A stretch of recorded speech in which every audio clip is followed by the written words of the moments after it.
First thing I did was measure out half of a cake mix. This is a little tricky, but it equals to about 1 1/2 cups of cake mix. I actually used a digital scale to get the right amount. This is the cake mix that I used. It's a spice cake mix. You can also use a white cake mix or a yellow cake mix. Now I have 3 bananas that are pretty ripe. They were pretty brown and they're smallish. I'm gonna use a fork to mash them up.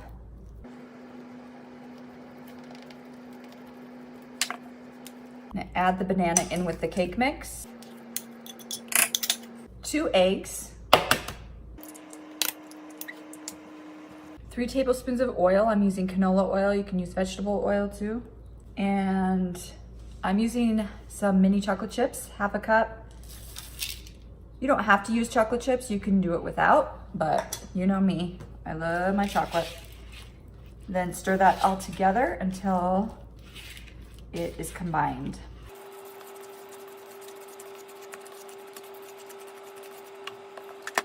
I'm going to add 1 1/2 cups of water into the Instant Pot liner. That will help bring the pot to pressure. Then I have one of these awesome sling things. I'll link to it in the notes below, but it's very handy for recipes like this. If you don't have this, you can use just a plain trivet. I have a bundt cake pan. It's half size. You can order this online. That's where I got it. It was on Amazon, and I'll link to this one too. I'm just gonna spray it really well with some non-stick cooking spray so that and we'll be able to get that banana bread out. I'm gonna scrape the batter into the pan.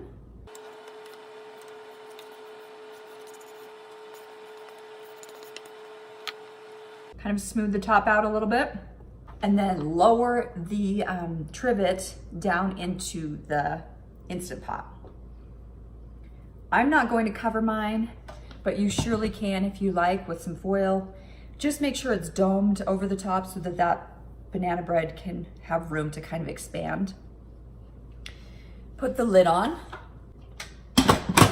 Make sure the valve is set to sealing, and set the manual or pressure cook button to 60 minutes. Once the time is up, it will start counting up and it will have an L in the front.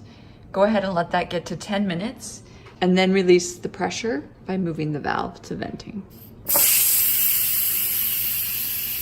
When you can, remove the lid very gently so that all the water that's on top of the lid, the condensation, won't sink back onto the banana bread. You're just gonna let this banana bread sit for about another 10 minutes and then we'll turn it over and see what it tastes like. It looks a little bit different than the normal banana bread because it was, you know, essentially steamed rather than baked in an oven. But it is cooked through. If you put a toothpick through the middle, you will find that it is cooked through. I'm gonna use a butter knife to kind of just go around the edges so that this will come out nice and clean. I'm hoping. You just never know.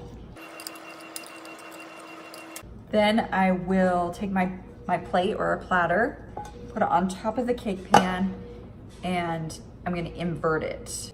1, 2, 3. Carefully lift this off. Perfect. And there you have it, warm banana bread with mini chocolate chips made in your Instant Pot. This is a perfect way to make banana bread this summer because it won't heat up your kitchen and you can use up all your ripe bananas. Here are the items that you will need for your chocolate dip pretzels. You'll need some wax paper or some parchment paper or a silicone baking mat, something that enables the pretzels not to stick. You'll need some pretzels. I use the twisty kind, a bowl, a glass bowl or a metal bowl works, and then some melting chocolate. I use this dark chocolate from Ghirardelli brand. It's really good, but you can also use milk chocolate or white chocolate. You can use chocolate chips, but you'll have to add in a tablespoon of shortening with the chocolate chips so that they can be glossy and nice and smooth. For this recipe, we're going to use the Instant Pot like a double boiler. So add in 2 cups of water into the bottom of the Instant Pot. and turn your Instant Pot to the saute setting and adjust it to more. Then find a glass bowl or a metal bowl that will fit nicely right on top of the Instant Pot. You see how it doesn't fall in? It just kind of sits right there. The water's going to heat up, and we'll pour the chocolate into the bowl, and the water will steam up at the bowl and get the chocolate all melty and delicious, but it won't burn the chocolate, which is the major problem when you're microwaving chocolate or trying to cook it in a pan on the stove. It just scorches so easy and burns, and it just does not taste good. Still one of those chocolates for good measure. Eat it right now, I dare you. And then just wait a couple minutes until the chocolate starts melting. Every couple minutes, come back with a spoon and just stir it as those chocolate discs melt. The water's really heating up, so I turned the saute from the more button and I adjusted it down to the less button. And I'm just going to keep stirring it until it's totally melted and smooth. Once the chocolate is totally melted, turn off your Instant Pot and then click it over to the keep warm setting. This will ensure that the chocolate stays melted and doesn't harden up while you're trying to dip your pretzels, but it's not going to be boiling away in there. Get a long sheet of your wax paper or parchment paper out, and then get those pretzels ready. We're going to need pretzels and then a fork to dip the pretzels with. Take one pretzel at a time and place it on your fork, and then just kind of dip it into the chocolate. Get it nice and dipped, and then tap, tap, tap, tap the sides of the bowl so that all the excess chocolate comes off, and then you can place it on top of the parchment paper. And then you're going to repeat this process over and over until all the chocolate is used up. If you'd like, you can add sprinkles to the chocolate dip pretzels. Make sure to put them on the pretzels when the pretzels are still wet, or they won't stick very well. Here we are at the very end of the chocolate, just trying to use all of it as much as possible. You might need to get some sort of rubber scraper and kind of scrape all the chocolate into the middle, just so that there's enough to be able to dip those last pretzels into. The pretzels only take about 10 minutes to dry, and then you can put them in an airtight container.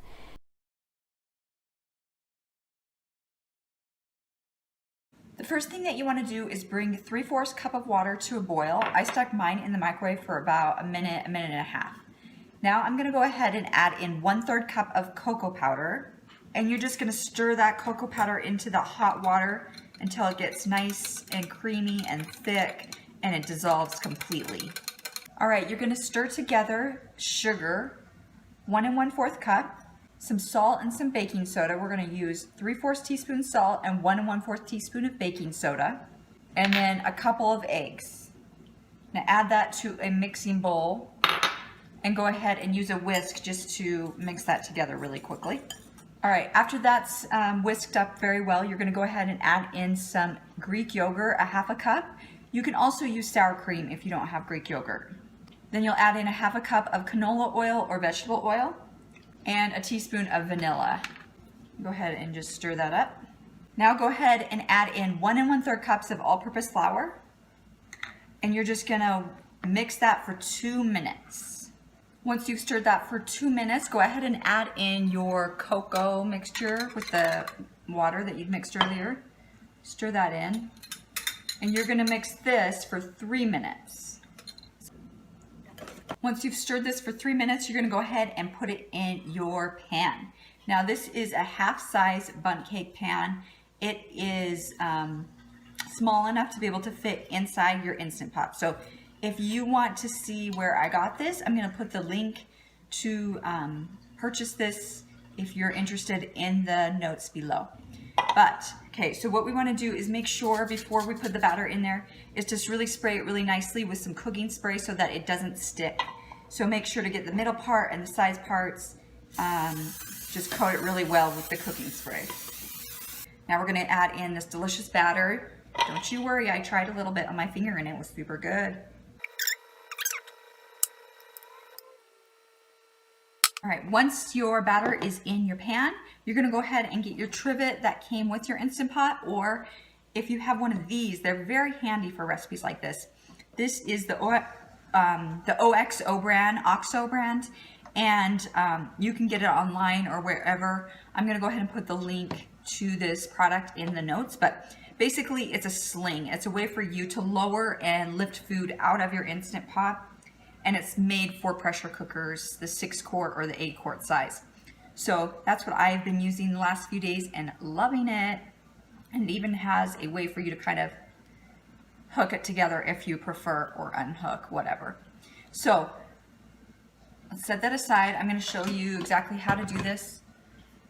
Go ahead and pour in 1 1/2 cups inside the insert. Go ahead and lower your sling with the cake pan on it into the pot.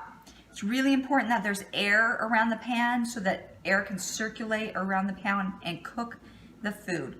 So make sure to get the right size of pan and use the right size of Instant Pot, obviously. Now we're gonna go ahead and cover the Instant Pot with the lid. Make sure the valve is set to sealing and not to venting. And then go ahead and set the manual button here to 27 minutes.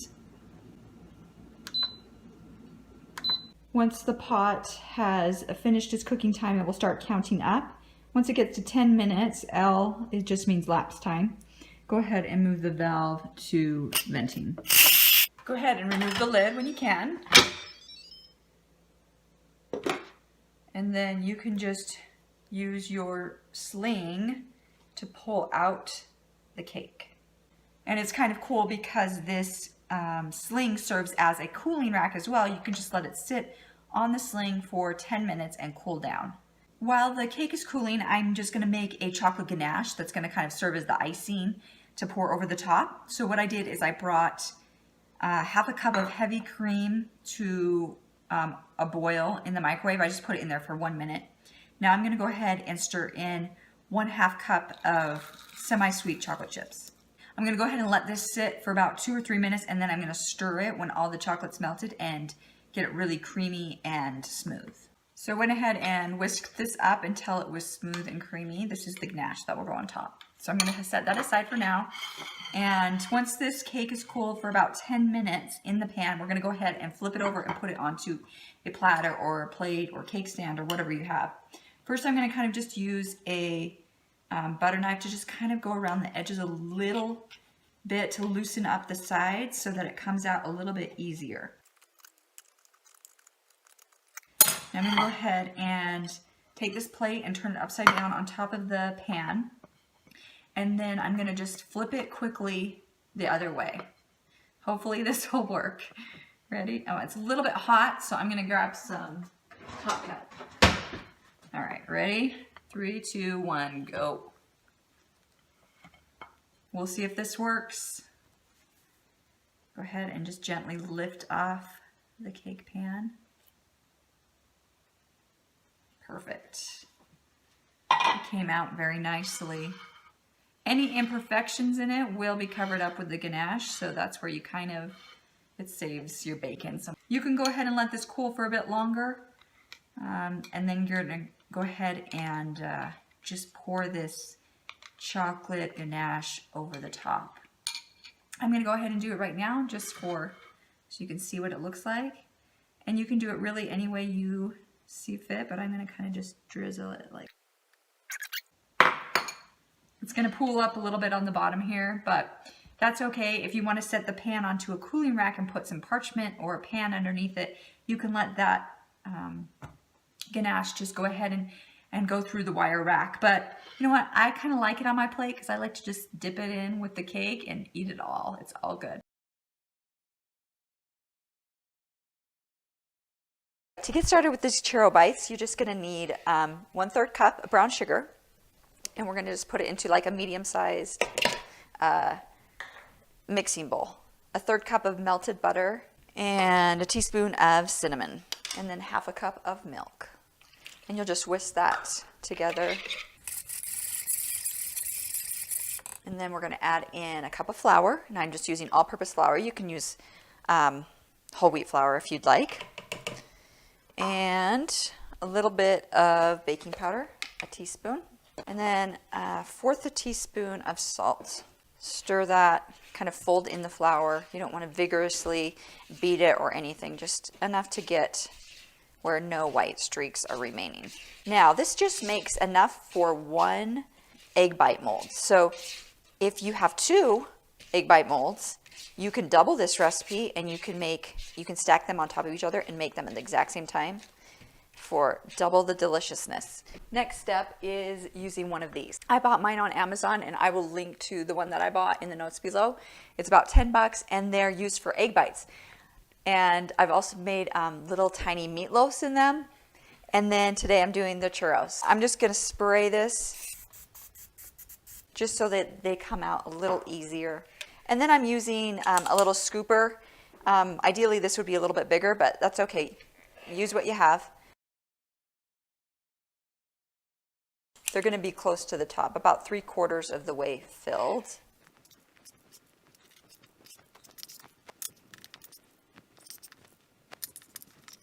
And then when you get to the bottom of your batter here, you can just kind of fill in wherever needs just a little bit more. Just try to make them as even as possible. And they don't raise up too much, so they can be almost all the way full to the top. And if there's any batter left, you can lick it yourself, or you can give it to your kids or your husband if he's home from work. And if you want, you can kind of smooth them with your finger or just with a little knife, or just don't smooth them. They're fine. We're going to be flipping them over anyway, so nobody's going to be seeing this bottom side. The next step is to add a cup of water into your Instant Pot liner. And then if you have a sling or a trivet of some sort, that's what you're going to need. And I love this one. It's the OXO brand, and I will link to the one I got on Amazon in the notes below. But I love it because it's like a sling and a trivet all in one. You can just lower everything into the pot. Easy peasy. So you just drop that in. But before I do drop that in, let me put a little bit of foil on the top. And I just like to cover this because it just keeps it a little bit more dry and the condensation doesn't drip onto it quite so much. So now my Instant Pot egg bite molds thing did not come with oven safe, pressure cooker safe lid. It just came with like a plastic lid, and you would not want to cover it with that because it would melt in your pressure cooker. So I like to be safe, use the foil for this. Then drop it into the pot. And like I said, if you have another one, you can just stack it right on top, and it should work fine. All right, and then cover your pot. And make sure the valve's set to sealing. And then I'm going to use the manual button, which yours might say pressure cook, so it could be manual or pressure cook, and set it to 12 minutes, and it's on high pressure. Once the pressure cooking cycle is up, the numbers will start counting up. And once you get to at least between 10 minutes and 15, we kind of let it sit longer than usual. You will open the pot and remove the pressure cooker bites. Now, I'm going to just take off this foil. It's not that hot, but use hot pads if you need to. I'm going to invert a plate, and then I'm going to pop them over like that. You don't want to let them sit too long in the silicone molds, or they'll steam and they'll kind of get almost too moist. So don't wait too long. Just pop them out almost right after you take them out. So you're just going to kind of gently put your thumbs on each one and just push them out. And with that nonstick spray, they should come out pretty easy. There we go. Looks pretty good, right? Now, this is the fun part. And I've done it 2 ways. I've done it where you roll them in a little more butter and then the sugar and cinnamon, or you just roll them straight in sugar and cinnamon. And both are good. I just am going to go the easy route today and do without the butter. So you'll just get 1/4 cup of sugar and a teaspoon of cinnamon, and you'll just roll them and then kind of just, lift up some of the sugar and cinnamon and just sprinkle it on there. And that way they kind of do look like churros, don't they? And you'll repeat this process with all of them.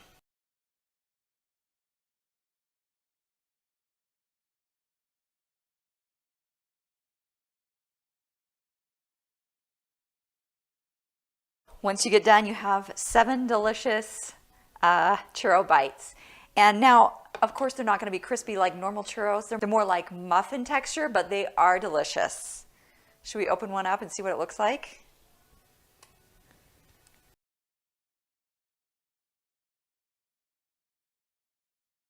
First thing that we're gonna do is take a half a cup of sugar and a teaspoon of cinnamon and put it together in a bowl. Just stir that together nicely. Then pop open a can of biscuits. This is Grand's Southern Homestyle Butter Tasting Biscuits by Pillsbury. And it is 16.3 ounces. So I know there are some cans of biscuits that are just tiny little ones. Get the big can for this particular recipe. My favorite part. And we're gonna take each biscuit and use kitchen shears or a knife, and you're going to cut each piece, you're gonna cut each biscuit into 4 pieces. And then you're gonna pop it into this bowl of cinnamon sugar and just turn the biscuit pieces over in the cinnamon and sugar and coat them really well with that cinnamon and sugar. We're gonna be using a 6-cup bundt cake pan, also known as a half-size bundt cake pan. I will link to my particular one that I use. It's just from Amazon, and I'll link to it in the notes below.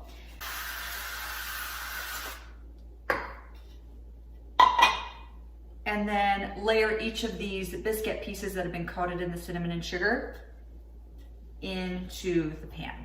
This is what it will look like when it's all coated in the sugar. You also have some of the sugar and cinnamon left. Just don't worry about it. You can just toss that aside. Next, stir in a 1/4 cup of melted butter into 1/2 cup of brown sugar. Pour it over evenly the top of this monkey bread. I'm gonna use just a little bit of foil to cover the bundt cake pan. And I like to cover it loosely so that it can kind of expand. Pour 1.5 cups of water into your Instant Pot. And then I like to use this sling for pot and pot recipes like this one, because it's just so easy to get things in and out of the Instant Pot. If you don't have a sling, use a trivet and just do your best to lower it onto the trivet evenly. I'm gonna just lower this into the pot, covering the pot, making sure that the valve is set to sealing and not to venting. And then I'm gonna use the manual button, which is also on some models, it's the pressure cook button. So just manual, and I'm setting it for 20 minutes. After the 20 minutes is up, let the pot sit for an additional 10 minutes and then release any remaining pressure. Remove the lid. And it's hot, so just use some hot pads. Lift it out. You can kind of remove the foil. When baking in the Instant Pot, it's not gonna look quote unquote done, because it's steamed, it's not baked, and so it doesn't look brown on top like it would in the oven, but it is cooked through. It's more like a steamed dumpling kind of thing. So what I'm gonna do is take a plate and place it on top of the pan, and then invert the pan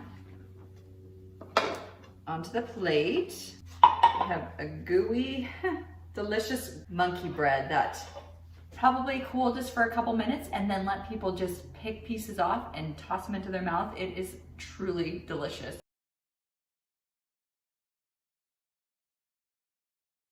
We're gonna make an Oreo crust for the cheesecake bites. So what I did is I took 10 Oreos and 2 tablespoons of softened or melted butter, works too, and I just pulsed it really, just like maybe 10 times in my blender. You could also do that in a food processor. If you don't have one of those things, then you can just do it put the Oreos in a Ziploc bag and just use a rolling pin to kind of smash those into crumbs. So that's gonna be about 1 cup of crumbs. And what I did with this one already, as you can see, is I put a tablespoon of the crumbs, smashed it down in the bottom of that one. And I'll just show you what that kind of looks like. Before I do that, I'm gonna just spray this real quick. with nonstick cooking spray so that they pop out a little bit easier. So what I do is I just take a 1 tablespoon measuring spoon, and I'm just measuring in that, and then using the back of the spoon to push it down, and that way it will compact and be able to kind of stay together better. With the double stuffed Oreos, I kind of feel like they work a little bit better just because they have more white filling, and that kind of serves as the glue to kind of keep this crust together. Now, normal Oreos would work fine too, and even those thin Oreos would probably work. You may need if you just use the thin Oreos, you may want to add in an extra tablespoon of butter because it won't have all that filling that's kind of keeping this together. I'm going to set those aside, and then we're going to make our cheesecake filling. Now I'm using the stand mixer, but you can use a hand mixer as well. Both work just fine. And you're going to need 8 ounces, 1 brick of cream cheese. This is the good stuff. And I don't like to use low fat. I just use the full fat because that's how I go. But you could probably use the reduced fat cream cheese if you prefer. I would not use the fat free. I don't think that would taste very good. It's really important that the cream cheese is at room temp. Makes it turn out much better. So we're going to just add that in first by itself, and we're going to just mix it until it's nice and creamy. Okay, it looks pretty good. At this point, we're going to add in a 1/4 cup of white sugar and a teaspoon of vanilla. Now this part you can let beat as long as you want. It does not matter. The next step, we're going to add in an egg, and once you add in that egg, you only want to mix just until combined. So if you want to get any lumps out of your cream cheese, now is the time, because the next step, you don't want to beat it very long at all.